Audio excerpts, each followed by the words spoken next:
మొన్న టీడీపీ, నిన్న వైసీపీ, నేడు బీజేపీ. పవర్ ఎక్కడుంటే ఆమె అక్కడ. మావోయిస్ట్ ఉద్యమ నేపథ్యం నుంచి పాలిటిక్స్ లోకొచ్చి ఫక్తు టీడీపీ ఫ్యామిలీగా చెప్పుకున్నారు. ఆ తర్వాత వైసీపీ గూటికి చేరి పవర్ పోయాక అక్కడి నుంచి కూడా జంప్ అయ్యారు. ఏడాదిగా సైలెంట్ గా ఉన్న ఆమె ఇప్పుడు బీజేపీలోకి ఎంట్రీ ఇచ్చారు. టీడీపీ చేర్చుకోనంటేనే ఆమె బీజేపీలోకి వెళ్లారా? ఆ దంపతులు పవర్ పక్షులుగా మారిపోయారా? ఏడాది పాటు వెయిట్ చేసి బీజేపీలోకి పోతుల సునీతను టీడీపీలో చేర్చుకోనిది అందుకేనా? మొన్న టీడీపీ, నిన్న వైసీపీ, నేడు బీజేపీలో పోతుల సునీత. అధికారం ఎక్కడుంటే పోతుల సునీత అక్కడుంటారని టాక్. పాలిటిక్స్ అంటే ప్రజాసేవ. ఇదంతా ఒకప్పుడు. ఇప్పుడంతా జంపింగ్ జపాంగ్స్ కథే నడుస్తోంది.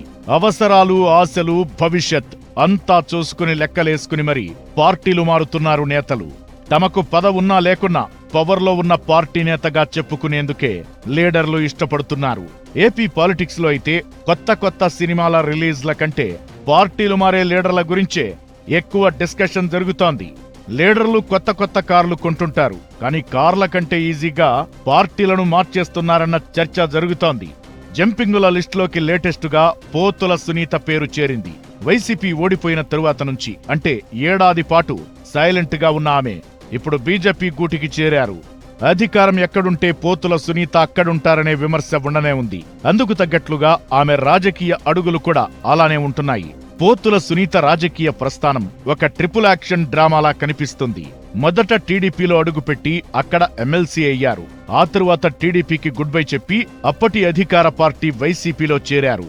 అక్కడ కూడా ఎమ్మెల్సీగా కొనసాగారు. కట్ చేస్తే 2024లో వైసీపీ ఓటమి పాలైంది. వెంటనే పోతుల సునీత సైలెంట్ అయిపోయారు. తన ఎమ్మెల్సీ పదవికి, వైసీపీ ప్రాథమిక సభ్యత్వానికి కూడా రాజీనామా చేసి ఎన్నాళ్లు తెర వెనక మంత్రాంగం నడిపించారు.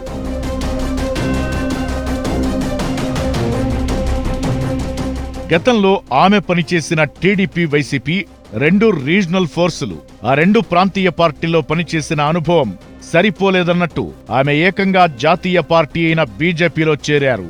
ఇది ఆమె పొలిటికల్ కెరీర్లో 3వ పార్టీ.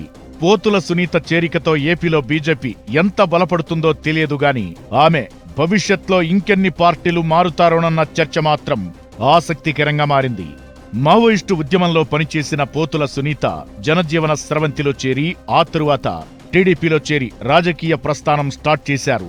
తన భర్త పోతుల సురేష్ పరిటాల రవి ప్రధాన అనుచరుడు కావడంతో రాజకీయంగా టీడీపీలో అడుగు పెట్టేందుకు పొలిటికల్ ఎంట్రీ ఈజీ అయింది. టీడీపీలో చేరిన తరువాత ఆ పార్టీలో మహిళా నేతగా కీలక పాత్ర పోషించారు.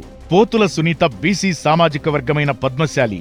ఆమె భర్త వైశ్య కావడంతో రాజకీయంగా బాగా కలిసొచ్చింది. దీంతో 2014 ఎన్నికల్లో చీరాల నియోజకవర్గ టీడీపీ అభ్యర్థిగా అవకాశం కల్పించింది టీడీపీ అధిష్టానం. 2014లో ఆమె ఓడినా టీడీపీ అధికారంలోకి రావడంతో పోతుల సునీతకు ఎమ్మెల్సీ పదవిచ్చారు చంద్రబాబు. దాంతో 2019 వరకు టీడీపీలోనే ఉన్నారామె. వైసీపీ అధికారంలోకి రావడంతో 2020లో టీడీపీకి రాజీనామా చేసి వైసీపీలో చేరారు. వైసీపీలో చేరి ఆ పార్టీ రాష్ట్ర మహిళా అధ్యక్షురాలిగా ఎమ్మెల్సీగా పనిచేశారామె. 2024 ఎన్నికల్లో వైసీపీ ఘోర ఓటమితో వైసీపీకి గుడ్ బై చెప్పారు. ఏడాది క్రితమే ఎమ్మెల్సీ పదవికి, వైసీపీ ప్రాథమిక సభ్యత్వానికి రాజీనామా చేసిన పోతుల సునీత మళ్లీ టీడీపీలో చేరేందుకు విశ్వ ప్రయత్నాలు చేశారు. గౌతు శిరీష లాంటి టీడీపీ మహిళా నేతల కామెంట్స్ తో ఆమె టీడీపీలో చేరికకు బ్రేకులు పడ్డాయన్న టాక్ ఉంది. చివరకు ఎదురు చూపులు, రాయబారాలు ఎంతకు ఫలించకపోవడంతో 1 ఇయర్ సస్పెన్స్ తరువాత కాషాయం కండువా కప్పుకున్నారు. ఇలా ఏ పార్టీ అధికారంలో ఉంటే ఆ పార్టీలో ఉంటారనే పేరే పోతుల సునీత టీడీపీలో ఎంట్రీ ఇవ్వడానికి అడ్డంకిగా మారిందన్న టాక్ నడుస్తోంది.